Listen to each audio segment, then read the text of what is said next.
Alright, these are my top 10 shonen manga. Now, I do have to preface shonen because whenever I do a top 10, top 20 list, it's always filled with seinen manga. I'm an adult, so that's just how it's going to be. I fit that demographic, so I had to specify shonen here. And I have read about 35 shonen mangas, so there is some room for it to be a top 10 and like it's actually filled with good manga. So, starting off at number 10 is Fire Punch. Now, I absolutely love Fire Punch towards the end, but the start is a bit rough, and that's why it's at number 10. Because if we're just counting like the latter half of the story, I think that Fire Punch would be probably top 5 for me, or almost top 5 anyway. It'd be a lot higher than it is right now. And that's just because I feel like the ending fit the type of story that this was perfectly. But still, at the end of the day, I can't ignore a lot of the problems that existed early on when the series was still trying to catch its footing. In the end, it landed very well for me. Not a lot of people, I think, agree with that. I have seen so many people complain. I think Masked, man, he was one of the ones that complained about the ending. And I just found that to be the best part. So that could just be a me thing, or maybe somebody agrees with me. Now, at number 9, this is going to be controversial no matter which way I decide to take this. And this is Naruto. So I really like Naruto, which is pretty obvious given that it even makes my top 10. But there are some very significant problems with the series that I don't feel like plague a lot of other big shonen manga, because the war arc, to me, is absolute trash. Now, I have seen some people kind of coming out and defending it, saying that it's actually one of the best arcs in the series. And the thing is, I can even see where they're coming from, because it has a good amount of really cool moments. Kakashi versus Obito is probably one of the best fights in the entire series, and there's a lot of emotional moments throughout this entire final arc. But the rest of what's in that arc, the broader context of it, a lot of the story beats are complete garbage. They absolutely suck to me. I just don't defend the arc too often, even though I can acknowledge some of the better parts of it. But everything before the final arc I thought was really good. The 5 Kage Summon, I think it's super slept on. And then the Sasuke retrieval arc, I think is one of the best arcs in all of shonen. So there's a lot of great things to Naruto. And I'm not just an OG Naruto liker. Like, that is my favorite part of the story. But it's not the only part that I like. I like a lot of Shippuden, and I don't think it really falls apart until the very end. But even then, the last moments, Sasuke versus Naruto and a lot of other stuff, the final chapter specifically, all that stuff kind of seals the series off in a very good way, because those final issues were just actually really good, and I think it saved the series for me. At number 8 is a series that even dropped in regards to my top 10 manga list. Like, it was higher on my top 10 overall manga than how it is right here, and that is Chainsaw Man. And that's just because I haven't really liked part 2 nearly as much as I have liked part 1. Don't get me wrong, part 2 is still really good in a lot of different ways from part 1, but at the same time, it's not nearly as focused. There's just a lot more of messy storytelling within part 2 that I just don't jive with as much. Now, there's a lot of really good characters. I think Asa is actually a really good durotagonist slash protagonist for the series. But aside from all of that, this is just a series where I think it's kind of gotten riddled with issues now. And maybe whenever I go back in the series and I reread it, binge through the entire thing, maybe my opinion changes, especially because the series is not over yet. We have not finished part 2, so there's still a lot that could change. I mean, just looking at my list now, a little bit of a spoiler, Attack on Titan is another series where it was in my top 10 pretty high, and it just completely dropped off my top 10 when it comes to that ending. So a lot of things can change with this placement. At number 7 is a series that I thought about not even including, just based on the fact that it has been forever since I read this series. I have a lot of positive emotions towards it, and I do remember some significant story beats, but I still don't have the most vivid memory of this series, and that's Magi. But I do, like I said, remember a good amount of the series, and even though a lot of those things that I remember, or at least some of the more significant memories, are kind of negative. Like I remember in the final arc how Morgiana, one of the main characters in the series, a key aspect in the dynamic between the main characters, she got pretty much sidelined for the majority of the final arc, which, yeah, that absolutely sucked. But when I think about all the other arcs in the series, and even the final arc wasn't like a terrible arc or anything, it was not the war arc in Naruto, it just had some weaker elements to it. I think that all combines to make Magi just one of the better shonen series, and definitely a series I need to re-experience. I'm in the process of collecting it physically, so I think I'll start rereading it soon. And then at number 6 is another series that is complete, but I don't feel like it suffers from a lot of the same issues, and that's Hell's Paradise. Now, what Hell's Paradise does so well is it gets in, tells its story, and it's all paced very well. The characters are super strong, and then it just leaves. Of course, the art also amazing, but that's kind of a running theme with pretty much every single series on here, so it's not something I like to harp on, but almost every single element to Hell's Paradise is done at least well. And even the criticism that I'm about to bring up, even that one, it's not like the character is insanely weak or the characters are insanely weak, but the antagonists of the series, they're just not great. Like, they're not super iconic, obviously, but they're also just not very, like, the presence in the story for the antagonist just doesn't feel super strong. Like, obviously, they're supposed to be important, but I just don't feel like it was executed well. I think some of the lesser antagonists significant to our other characters are actually better than the main antagonist of the story. And I think that is an issue this series definitely suffers from. But all the other aspects, the main characters, the just general plot, I feel like it's all done very well. Now, something that might be a little bit contentious because it just got its ending, so maybe it hasn't really had time to settle for me. At number 5 is Noragami. Now, I absolutely love just the vast majority of Noragami. I used to reread it annually, just every year. Whenever a new volume would release, I'd pretty much just reread the series from volume 1 all the way to where I was then. Like, that was just a habit that I had. And then, of course, the series went on hiatus for a long time, and I stuck with the series even then. I waited, and eventually more chapters started to come out again. So Noragami is a series that I've kept up with for a very long time, and I have nostalgic memories for, because I remember going to Hastings when that was still just all over the place and picking up volumes there. But aside from that, just the actual story and the actual elements of the manga, Yato is one of the most iconic characters that's, I guess, a little bit deeper into the anime fandom, I guess. Like, obviously you have the main characters like Goku, Naruto, but then once you start to go a little bit deeper, that's when you start to get characters like Yato and how just well developed and well known he is. But then there's the rest of the cast, and I think characters like Bishamon, Kazuma, not really Hiyori, she's kind of weaker in terms of just her writing to me. And of course Yukine, all of these characters are just very strong, except for Hiyori. And then there's just a lot of other elements to Noragami that I just absolutely love.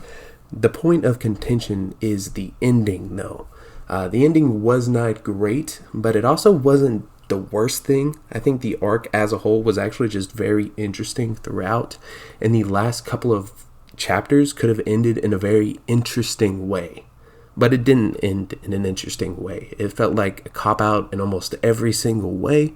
But it's kind of something where it's just like you either roll with the punch or you don't. And I think I was able to do that. Not everybody will, but that did basically get it to where the series is number 5. If the ending would have been better, it'd probably be top 3 for me. Now, 4th place might actually get me flamed because of how popular it is right now, but it is the best weekly reading experience I've ever had with a series, and that's Jujutsu Kaisen. It has just been absolutely insane to follow, and the arcs have only gotten better as time has gone on, because I thought with the flashback arc with Gojo and Geto, I thought that arc was just going to be, I guess, kind of like one of the peaks of the series because it was something that the fans had been waiting for. We wanted to see Gojo's past, and there it was. And I thought that would have been the peak of the series.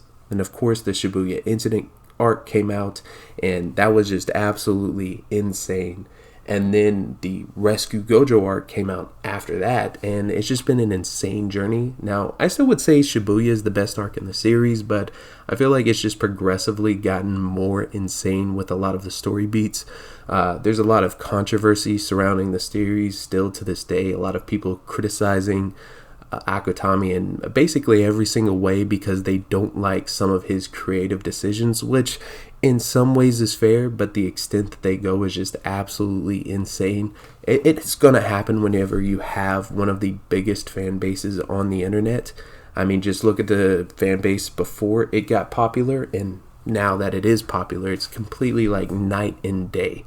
But overall, Jujutsu Kaisen is a very good series. There's not really any elements that I dislike about the series.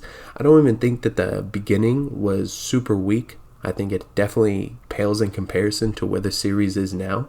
But there's not really too many negative things that I can say about Jujutsu Kaisen. It's just a really good series that continues to get better as the stakes increase. And I think Itadori as a main character is also just going to end up being one of my favorites. He gives me a lot of Ichigo vibes, and Ichigo is probably my favorite shonen protagonist of all time. Which leads me into my number 3, which will get me flamed even more than my number 4 pick, and that is Bleach. I absolutely love Bleach, and the way that it writes its characters specifically is what speaks to me the most.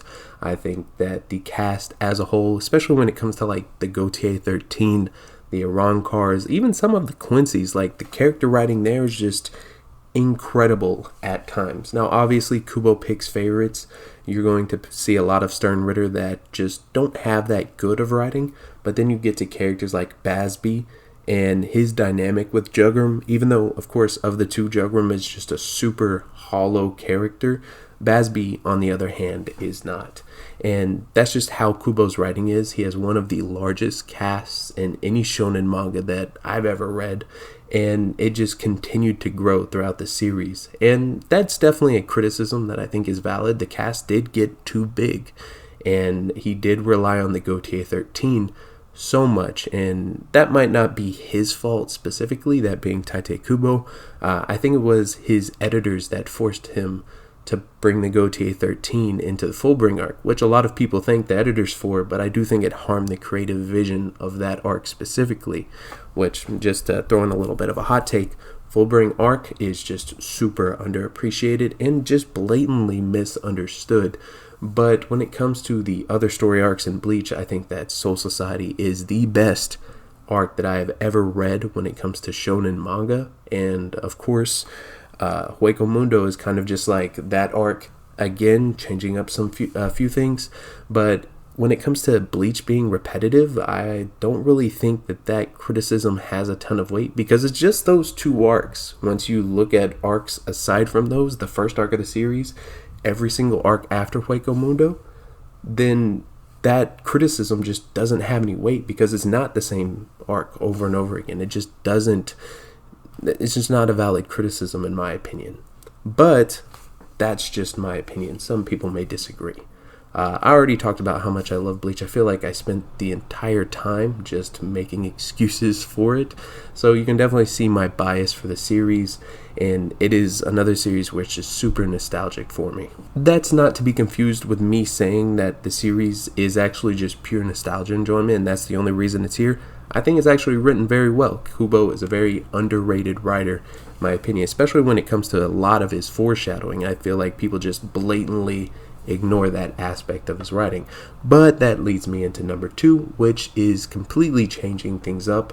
It's Haikyuu. I absolutely love the character writing in Haikyuu. And I feel like sports manga in general just have a cheat code when it comes to just making interesting characters. Like, something about that formula just makes good stories, good characters, because Kuroko no Basket, Haikyuu, series that I'm going to talk about here in a second, all of it is just like made to perfect these characters and this storyline that I've seen multiple times over. So of course, if you don't like sports anime, sports manga, this is going to seem like a wild pick, especially because this is the volleyball one. But Tsukiyama is just I think one of the best written characters when it comes to side characters that I've ever really experienced in a series before. And I think when it comes to the technical aspects of writing a manga, this might be one of the best, because the character writing, the plot developments and stuff like that, the way that this story just moves, I feel like is kind of unmatched when comparing it to the other series on this list. But it does obviously lack in some areas, and that's why it's not number one. Before I get to number 1, 11 through 15, these are my honorable mentions so you can help gauge my taste. This will be really quick though.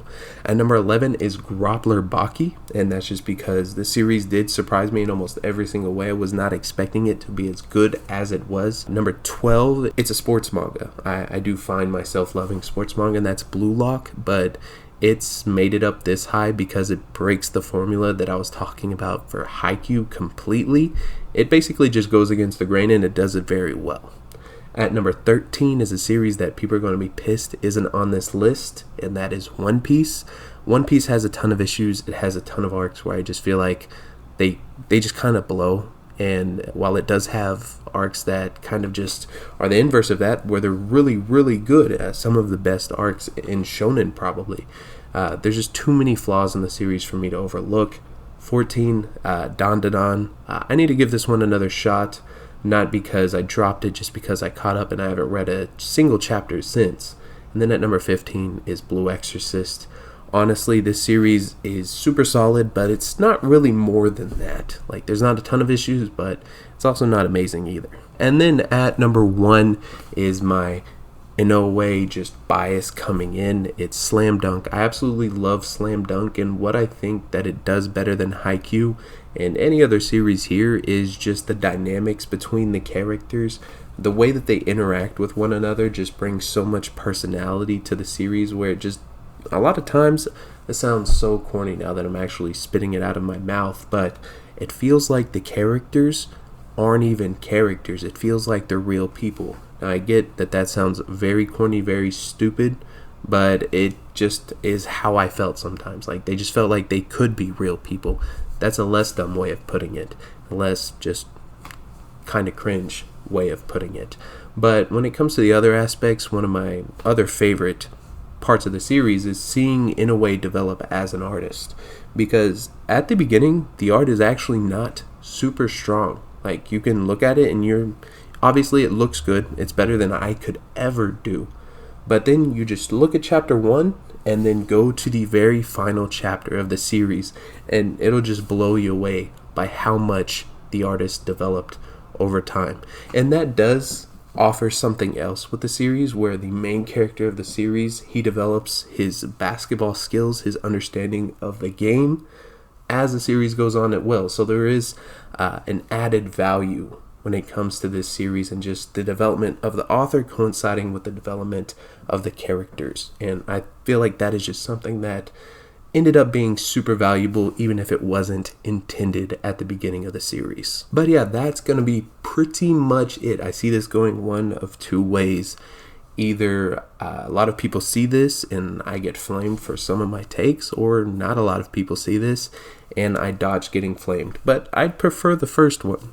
I feel like even if I'm getting flamed, there's some interesting interactions to go around. I usually respond to comments, unless the video just gets way too many views where I can't respond to every single one. So I do try and keep up with things. But that's going to be pretty much it. Thank you guys for watching, and I'm out.